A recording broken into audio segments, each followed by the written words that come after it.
आणि चुकत नाही. जेवढी इथं बसल्यात पक्क लक्षात ठेवा, इथंच भरावं लागतं.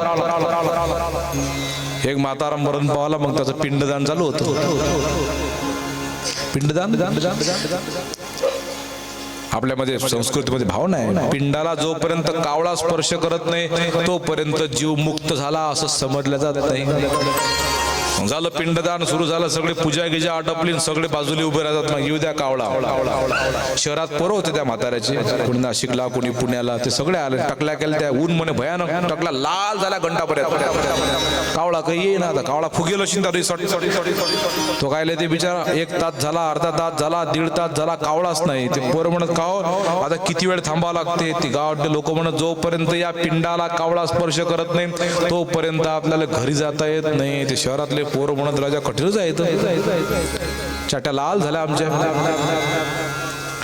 काय करावं. त्यातला एक म्हातारा त्या एका पोराकडे गेला, म्हणे पा लवकर जर सुट्टी पाहिजे असेल तर एक काम कर, 100-200ची नोट घे आणि त्यातल्या एखाद्या पिंडाच्या खाली वडगण लावून दे.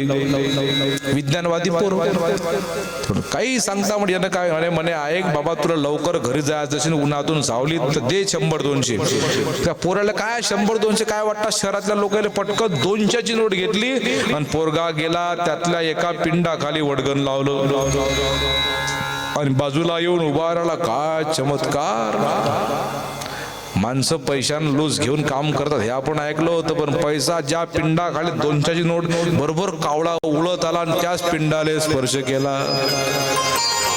ते शहरातले पोरं त्याला मोठं आश्चर्य वाटलं, म्हणून हे काही आहे राजू, हे तर काही योजना आहे, पक्षी. पण हे कसं काय बाबाजी. रस्त्यानं वापिस येताना त्या म्हाताऱ्याला विचारलं त्या तरुण पोरानं की कसं काय चमत्कार, बरोबर ज्याच्या खाली नोट ठेवली त्याच पिंडाला स्पर्श केला, हे कसं काय.